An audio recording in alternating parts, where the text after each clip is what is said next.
Bună ziua, dragi prieteni! Sunt Olga și vă spun bine ați venit la Secretele Grădinarului. Iată-ne intrați în ultima lună de toamnă. Este luna noiembrie, afară este din ce în ce mai frig, diminețile sunt reci. Astăzi am avut minus 3 grade și asta înseamnă că în această perioadă ar trebui să efectuăm ultimele lucrări în grădină cu legume, grădină cu flori și livadă. Și astăzi vom vorbi despre toate aceste lucrări pe care ar trebui să le efectuăm urgent și apoi să ne odihnim până în sezonul următor. Rămâneți cu mine în următoarele minute și veți afla ce lucrări putem efectua în luna noiembrie în grădină cu flori, grădină cu legume și livadă. Între timp puteți să vă abonați la canalul meu, apăsați pe clopoțel și alegeți toate notificările ca să fiți notificați de fiecare dată când apare un episod nou. Și nu uitați să apăsați pe like dacă acest video vă este util și interesant, iar noi începem!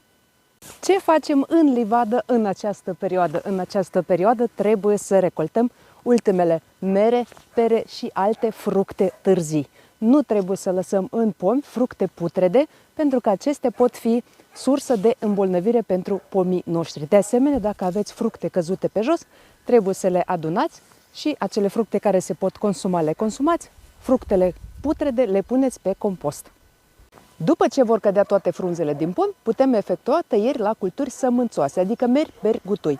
Tăierile la culturi sâmburoase se amână până la sfârșitul iernii, începutul primăverii, așa că dacă dumneavoastră aveți cireși, vișini, pruni, caiși, tăierile acestor culturi se amână până la sfârșitul iernii, începutul primăverii, pentru că aceste culturi sunt mai sensibile la ger.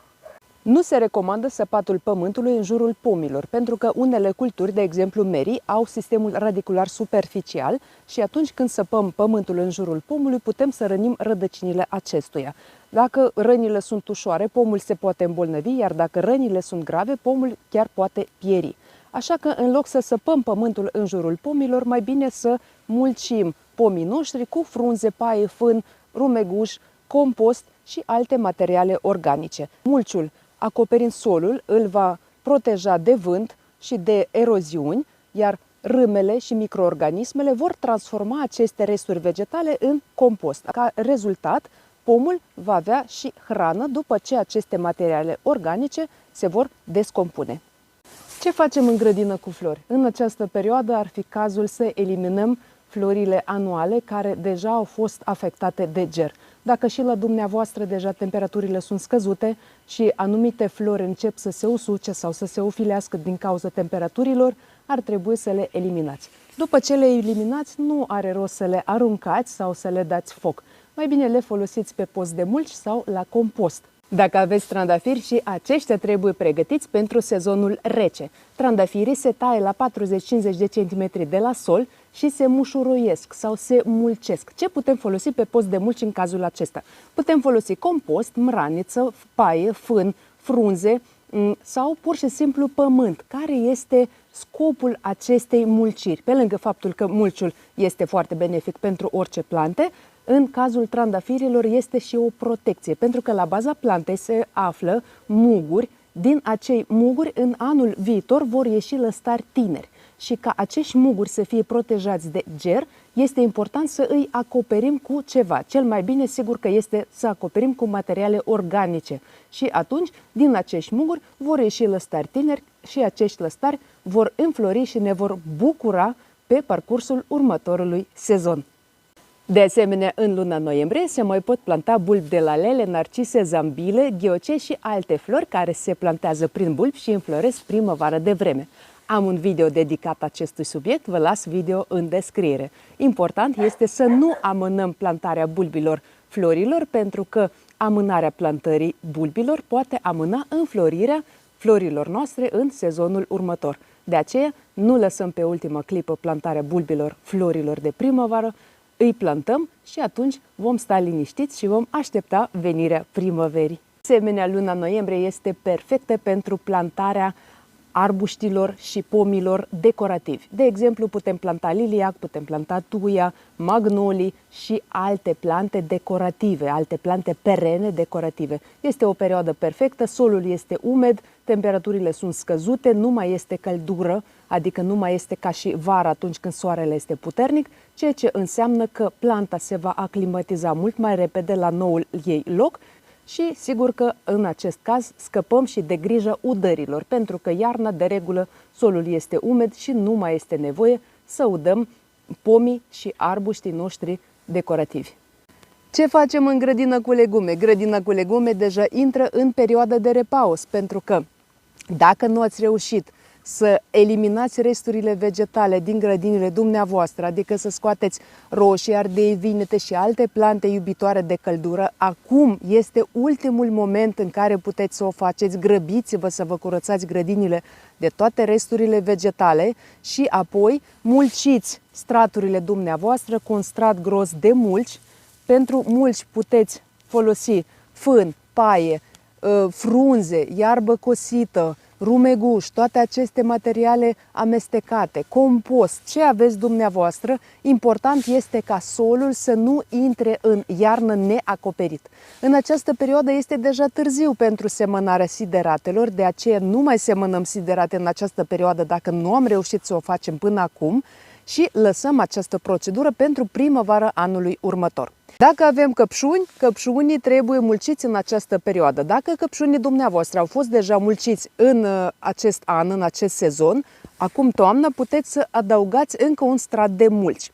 Dacă căpșunii dumneavoastră au fost plantați acum toamna, așa cum am făcut și eu, prima dată puteți să puneți carton, apoi peste acel carton puneți mulci, de exemplu fân sau paie. Cel mai bine sigur că este să folosim paie, pentru că căpșunii iubesc paiele, iată și denumire în engleză, strawberry, adică fruct de paie, da? Acel fruct care crește foarte bine în paie. Și iată, dacă folosim paie pe căpșuni, acest lucru este foarte, foarte bun. Căpșunii vor fi protejați de ger, acum pe timp de iarnă, iar la primăvară veți avea mai puțin de lucru și nu va mai fi cazul să-i mulciți, pentru că primăvară și așa avem mult de lucru. Despre plantarea și îngrijirea căpșunilor am multe materiale video, vă las linkurile în descriere, puteți să le vedeți mai târziu.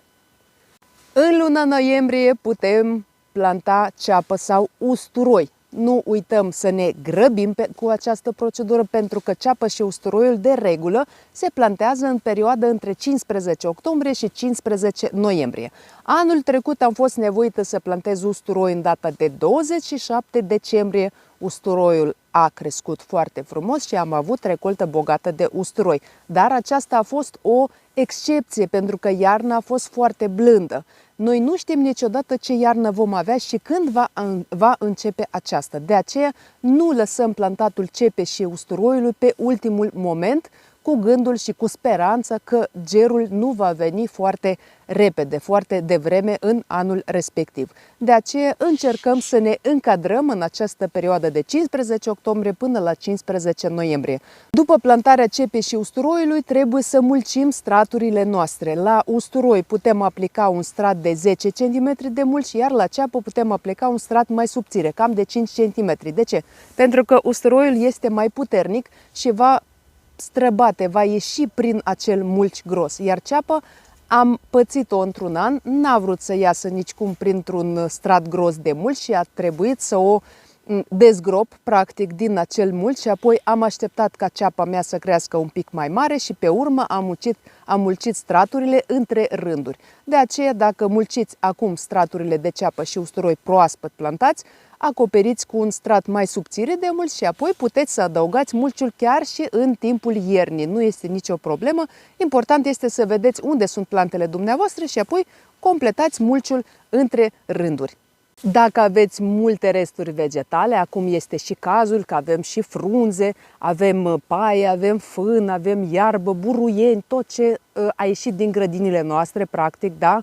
Și toate resturile vegetale, faceți compost. Acum este o perioadă perfectă, afară nu este atât de frig, nu este ger în timpul zilei, așa că putem face compost în această perioadă. Dacă doriți să aflați secretele compostării rapide, am un material video dedicat acestui subiect, vă las linkul în descriere, puteți să vă uitați mai târziu.